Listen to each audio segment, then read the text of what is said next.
Hi, my name is Connie and I'm 25 years old. Hi, my name is Martha and I'm 26 years old. You will hear stories from two of our women that are unique to their circumstances, yet mirror the lives of most of the women who have come to Living Hope Transitional Homes. I don't understand your ways. Oh, but I will give you my song. You're gonna be worth it. You're gonna be worth it. You're gonna be worth it all. From day one, I was a product of addiction. My mother used drugs with me while she was pregnant with me. So when I was born, I needed them, and I remember my mother rubbing cocaine on my gums when I was a child, and just horrible, horrible things like that. I grew up in a mentally, physically, verbally, sexually abusive home. Every time we would get together for family gatherings or whatever, people would be in the other room talking, you know, Connie's gonna be bad, she's gonna be rebellious, she's gonna act out. So I started living up to those expectations. I started acting bad, started skipping school. At the age of 15, I started experimenting with alcohol. I started having sex when I was 13, and I always had to have a guy. I felt like I needed a man's attention my whole life. As abused children, they struggle with an inner battle of self-hatred. They struggle with accepting love from others, which has led to a pattern of self-destruction. At the age of 17, I met the father of my two children. Me and him were using drugs for 3 years straight.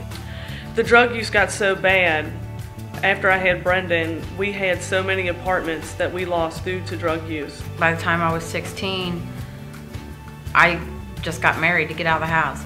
My marriage only lasted 9 months, and I ended up pregnant, and I was too busy doing the drugs that I wanted to do, so I had an abortion, and never thought that guilt would bother me at all. I never thought about anything. It got to the point where I was leaving Brendan and Kaylee at home with their dad, and I'd say, I'm coming right back, and I wouldn't come home.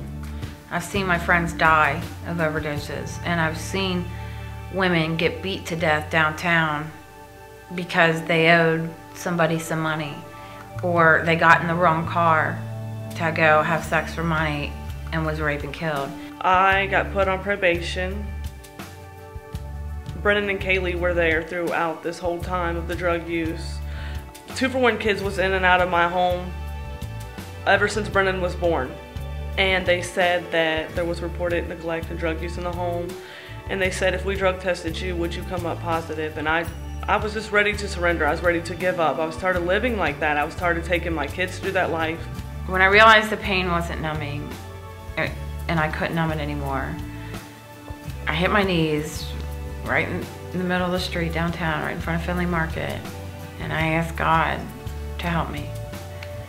And I swear I walked a block down the street and got arrested like that. And although it wasn't what I wanted, it is exactly what I needed.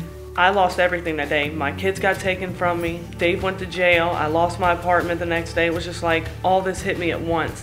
When I went in front of the judge, he told me that basically I was going to do 10 months. I was going to do 3 of them in the Justice Center, and then I was going to go to a behavior modification program. My case manager, who hadn't sent anybody to Living Hope before, just up and told me about this program and said that she thought it'd be perfect for me. I was so determined to get into this program. I was accepted into Living Hope because the discipline and the structure is what I need right now.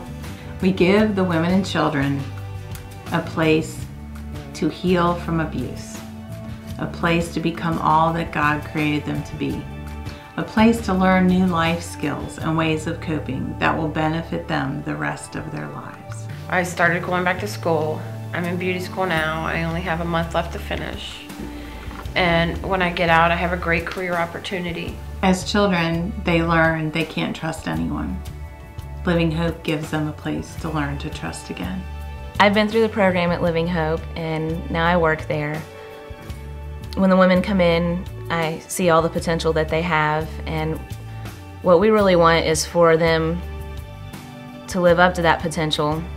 They help you budget your money to where you'll be able to pay your bills, and they help you keep track of it and how you're spending it. I know that I have a future, and I know that I can buy my own car and pay my own bills and give back to people who have helped me so much. We pray with Shalonda in the mornings, and it's great because the same stuff that Shalonda went through at the house, it's like I'm going through the same thing. We can teach them how to manage their time, how to relate to people better, how to make better choices, and how to budget their money. But if they don't find a relationship with God while they're here, they're not going to make it. I'm not only sober, but I have mentors, and I have people I can look up to, and I have true friendships.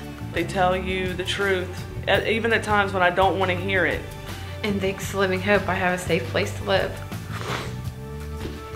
I have people to pray with me when I go to school in the mornings. I think about what's going to happen to my kids, and I don't want Brendan and Kaylee being without their mom. The best part is that I get to share my faith with them and show them that God really does love them, and they get to see that God really does change people. I'm able to show about how much I care about God and what He's done in my life to other people. I'm just grateful that God gave me a second chance to get my children back and to get my life straight. That's all I want to do. I want to help somebody else who's been through things like I've been through. And I definitely wouldn't have had any of that if it wasn't for Living Hope. I believe you're gonna be worth it. You're gonna be worth it. You're gonna be worth it all. I know. One day I asked God how I could show Him how much I love Him, give Him back the love He's given me. He answered, love others. Your support of Living Hope can be that love to others.